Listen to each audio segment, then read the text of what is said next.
Hello friends, நேற்று நான் தெனாலிராமன் கதையில் ஒரு சின்ன தப்பு இருக்குன்னு சொல்லியிருந்தேன் இல்லையா? நிறைய பேர் ரொம்ப ஆர்வமாக கமெண்ட் பண்ணியிருந்தீங்க. கரெக்டாக கண்டுபிடிச்ச எல்லாருக்கும் ஒரு பெரிய பாராட்டு. அந்த தப்பு என்னன்னா, கதையோட ஆரம்பத்தில் வறட்சினால கிணத்துல தண்ணியே இல்லைன்னு நான் சொல்லிட்டேன். ஆனால் அப்புறம் எப்படி தண்ணி இறைக்க முடியும்? உண்மையில் அங்கே என்ன நடந்துச்சுன்னா, கிணத்துல தண்ணி இல்லாமலாம் இல்லை, ரொம்ப ஆழத்தில் அடியில் இருந்துச்சு. நம்ம தெனாலிராமன் கொஞ்சம் சோம்பேறித்தனை பார்த்ததுனால அந்த ஆழமான தண்ணியை இறைக்க அந்த திருடர்களையே ஒரு பிளான் பண்ணி வேலை வாங்கிட்டார். தண்ணியே இல்லைன்னு சொன்னது தான் நான் செஞ்ச அந்த குட்டி மிஸ்டேக். இதை கவனிச்சவங்களுக்கு தான் தெனாலிராமன் மாதிரி ஒரு ஷார்ப்பான மூளை இருக்குன்னு அர்த்தம். முருகனை பற்றி நிறைய கதைகள் கேட்டிருப்பீங்க. ஆனால் இன்னைக்கு நான் சொல்ல போகிற கதை கொஞ்சம் வேற மாதிரி. குன்று இருக்கும் இடமெல்லாம் குமரன் இருப்பார்னு நம்ம எல்லாருக்கும் தெரியும். அன்னைக்கு ஒரு நாள் தைப்பூச திருநாள். ஒரு சின்ன பையன் கையில் வேல் பொம்மையோட ஒரு காட்டு வழியில் நடந்து போயிட்டு இருந்தான். அந்த காட்டுக்குள்ளதான் ஒரு குன்று இருக்கு.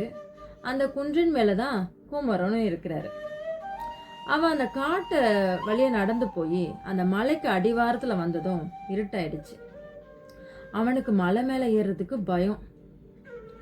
அதனால அவன் அந்த மலை அடிவாரத்திலேயே கையில் அந்த வேல் பொம்மையோட வச்சுட்டு அங்கே உட்காந்து அழுதுகிட்டே இருந்தான். அந்த வழியா போற ஒரு பெரியவர், என்னடா தம்பி ஏன் அழுற, என்னாச்சு அப்படின்னு அந்த பெரியவர் கேட்டார். அதுக்கு அந்த பையன் சொன்னான், ஐயா, மேலே மலை மேலே கோவிலில் தைப்பூச திருநாள் நடக்குது. எனக்கு கண்ணு சரியாக தெரியாது, ரொம்ப மங்களாக தான் தெரியும்.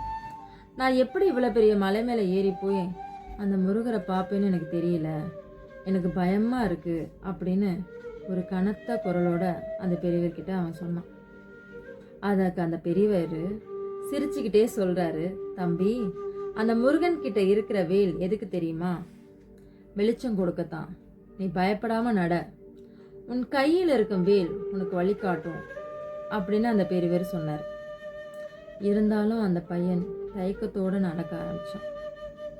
ஆனா என்ன ஆச்சரியம், அவன் ஒவ்வொரு அடி எடுத்து வைக்கும் போதும் அவனோட பயம் குறைஞ்சி மனசுக்குள்ள ஒரு தைரியம் பிறந்தது. இருட்டுக்குள்ள அவனுக்கே தெரிஞ்ச அந்த சின்ன வெளிச்சத்தை வச்சுட்டு மலை மேலே ஏறிட்டான். கோயிலுக்கு போனதும் அங்க இருந்த அந்த ஜோதியை பார்த்ததுமே அவனுக்கு கண் பார்வை முன்ன விட இப்ப நல்லா தெரிஞ்சுது. அப்பதான் அவனுக்கு புரிஞ்சது, முருகன் கையில் இருக்கும் வேல் வெளியில இருக்க இரட்டை போக்க மட்டும் இல்ல, நம்ம மனசுக்குள்ள இருக்கிற பயங்கர இரட்டை போக்கி தன்னம்பிக்கிற வெளிச்சத்தை கொடுக்கத்தான் அப்படின்னு அவன் புரிஞ்சுக்கிட்டான். வாழ்க்கையில நமக்கு முன்னாடி இருக்கிற பாதை இருட்டா தெரிஞ்சா கவலைப்படாதீங்க. உங்ககிட்ட இருக்கிற தன்னம்பிக்கிற வேலை கையில் எடுங்க, பாதை தானா தெரியும். வாசலில் கோலம் போடுறது மட்டும் மாற்றம் இல்லை, நம்ம மனசுக்குள்ள தைரியத்தை வரவழைக்கிறதும் தான் நிரந்தரமான மாற்றம்.